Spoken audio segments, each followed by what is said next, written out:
Glad to know you stay with us. You're watching Business Edge. Now to the first conversation for today. The National Bureau of Statistics reported that Nigeria's headline inflation rate slightly increased to 34.80% in December 2024. This represents a marginal rise of 20 basis points from the 34.60% recorded in November 2024. The increase was primarily attributed to heightened demand for goods and services during the festive season. On a month-on-month basis, inflation eased slightly by 20 basis points to 2.44% in December, from 2.638% in November and 2.64% in October. Oladipo Ajayi, head fixed income and forex, Chapel Hill Denham Securities, joins me for more on this. Good morning. Thank you for joining me today. Very much for having me this morning. All right. So would you say a 20 basis points increase in inflation during the festive period isn't a big deal? Well, I would say it's not a big deal. And if you look at what consensus expectations was, the market was looking at around 34.9. And we even have some analysts actually looking north of 35%.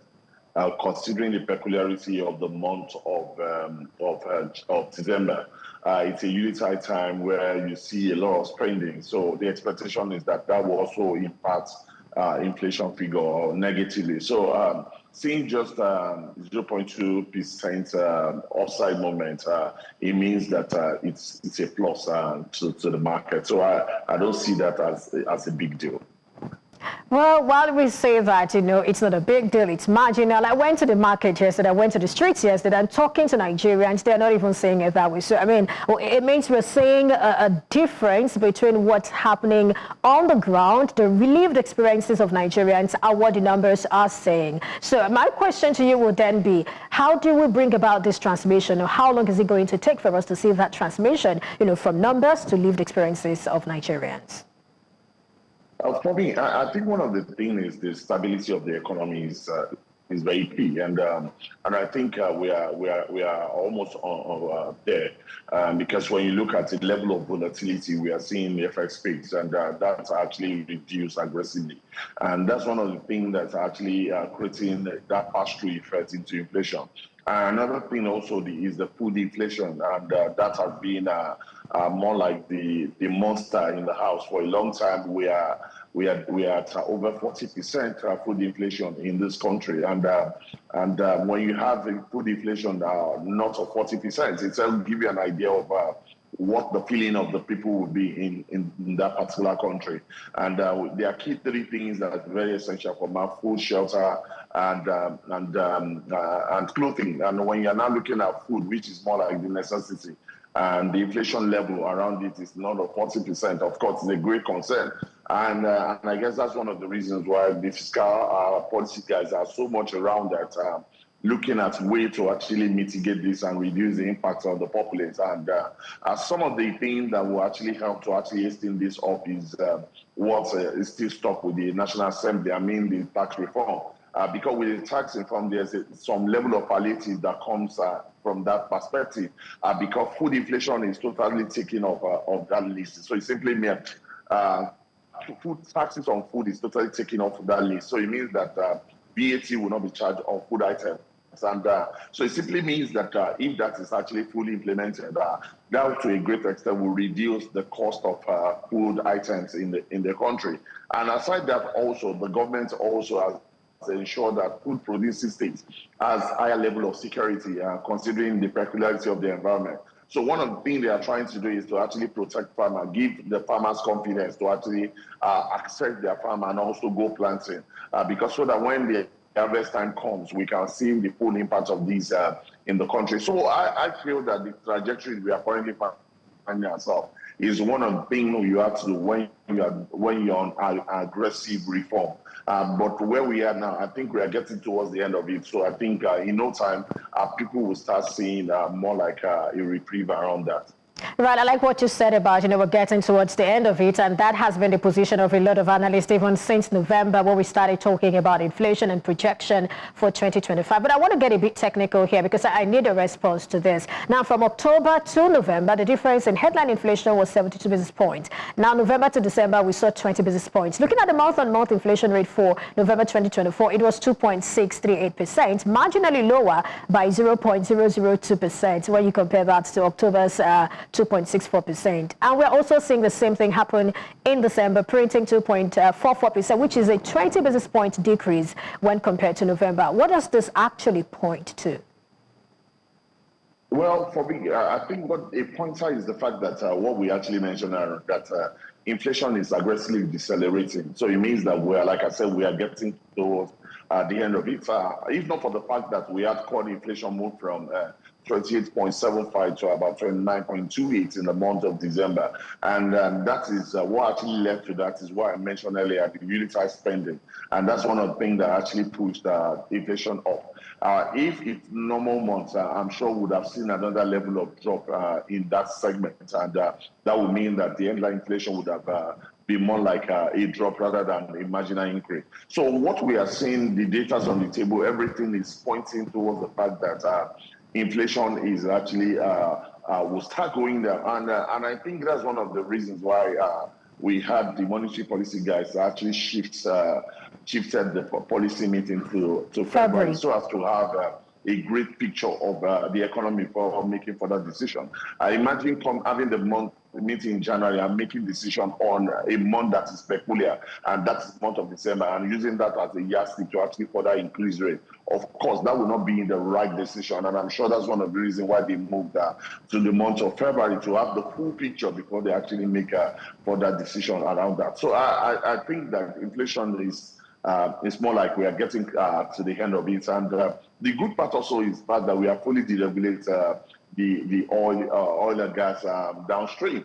So it simply means that there's no reason why we say, there was the reason why we see another level of surges because there's another level of increase in price of PMS. And currently what we are seeing is more like a free market. And that simply means that there's no out of subsidy in that segment of the market. If you can't look back into the month of July and August, we had that level of drop as well, 2 months consecutively. But what happened in the month of August was towards the end of August, I think it was mid-August, there was an increase in the price of PMS from around that 700 level to 1,000. So we start seeing the effect of that also in September. But now we are fully done with all these things. So and that's one of the reasons why I also agree that we are getting to the end of it all. Now, irrespective of what you've said, I mean, fantastic talking about, the fact that inflation is beginning to, increase at a reducing pace. Yeah, I think that's a better word to use. Now, talk to us. The CBN did what we called inflation targeting, and then we saw it hike MPR by 875 basis points throughout, 2024. Would you say those actions actually worked? Well, you see, for me, I think we can't take those actions in isolation because, sincerely speaking, I give it to them, and I've come to say several times that monetary policy guys, they're actually using everything possible in their toolbox to actually curtail the roaring inflationary pressure. And so I think what they did was actually right, but in isolation, the results wouldn't have been there because they can only handle the demand side of inflation. They are also the supply side that actually sit with fiscal authority. And I mentioned some of the things that they have to do. Things like actually security, ensuring that there's security, also ensuring that there's more supply to the market, also giving more like a supply to farmers. At the time, the government was aggressively supplying fertilizer to farmers for free, and at the same time also they also supply seeds to farmers more like to actually bring about quality yield.